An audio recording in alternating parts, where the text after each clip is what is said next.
ಇತ್ತೀಚೆಗೆ ಆನ್ಲೈನ್ ವಂಚಕರ ಸಂಖ್ಯೆ ಜಾಸ್ತಿ ಆಗ್ತಾ ಇದೆ. ಕಳ್ಳರು ವಂಚನೆ ಮಾಡಿದ್ರೆ ಪರವಾಗಿಲ್ಲ, ಆದ್ರೆ ಬ್ಯಾಂಕ್ ಮ್ಯಾನೇಜರೇ ವಂಚನೆ ಮಾಡಿದ್ರೆ ಹೇಗೆ? ಬರೋಬ್ಬರಿ 12,51,00,000 ರೂಪಾಯಿ ಆನ್ಲೈನ್ ವಂಚನೆ ನಡೆದಿದೆ. ಆಕ್ಸಿಸ್ ಬ್ಯಾಂಕ್ನ ಮ್ಯಾನೇಜರ್ ಸೇರಿ 4 ಬಂಧನ ಆಗಿದೆ.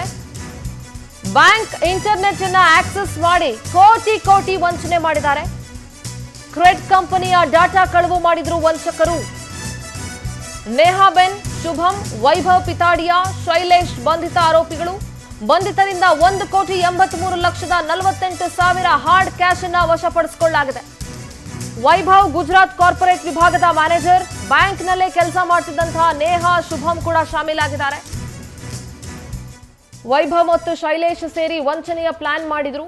ಕ್ರೆಡ್ ಕಂಪನಿಯ ಡಾಟಾ ಕಳವು ಮಾಡಿದ್ರು ವಂಚಕರು. ವಂಚನೆ ಸಂಬಂಧ ಕಂಪನಿ ಡೈರೆಕ್ಟರ್ ನರಸಿಂಹ ಶಾಸ್ತ್ರಿ ದೂರನ್ನ ಕೊಟ್ಟಿದ್ರು. ಪೂರ್ವ ವಿಭಾಗದ ಸೈಬರ್ ಕ್ರೈಂ ಪೊಲೀಸರಿಂದ ಬಂಧನ ಆಗಿದೆ. ದೂರನ್ನ ಆಧರಿಸಿ ತನಿಖೆ ಮಾಡಿ ಆರೋಪಿಗಳನ್ನ ಅರೆಸ್ಟ್ ಮಾಡಲಾಗಿದೆ. ಬರೋಬ್ಬರಿ 12,51,48,000 ರೂಪಾಯಿ. ಆಕ್ಸಿಸ್ ಬ್ಯಾಂಕ್ ಅಂತ ಹೇಳಿದ್ರೆ ಪ್ರೈವೇಟ್ ಸೆಕ್ಟಾರ್ ಬ್ಯಾಂಕ್, ಮುಂಚೂಣಿಯಲ್ಲಿರುವಂತಹ ಬ್ಯಾಂಕು, ಬಹಳ ಫೇಮಸ್ ಬ್ಯಾಂಕು.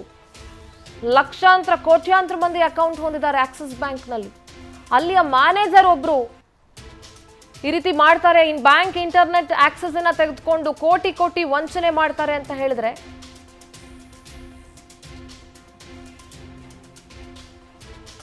ಯಾರನ್ನ ನಂಬೋದು? ಬ್ಯಾಂಕಲ್ಲಿ ಮನೆಯಲ್ಲಿ ದುಡ್ಡು ಇಡ್ಕೊಂಡ್ರೆ ಕಳ್ಳರ ಕಾಟ. ಬ್ಯಾಂಕಲ್ಲಿ ದುಡ್ಡು ಇಡೋಣ ಅಂತ ಹೇಳಿದ್ರೆ ಅಥವಾ ಬ್ಯಾಂಕಲ್ಲಿ ಅಕೌಂಟ್ ಮಾಡಿದ್ರೆ ಬ್ಯಾಂಕ್ ಮ್ಯಾನೇಜರ್ಗಳೇ ಈ ರೀತಿ ಮಾಡ್ಬಿಟ್ರೆ ಹೇಗೆ? 1,83,48,000 ಹಾರ್ಡ್ ಕ್ಯಾಶ್ ಅನ್ನ ವಶಪಡಿಸಿಕೊಂಡಿದ್ದಾರೆ.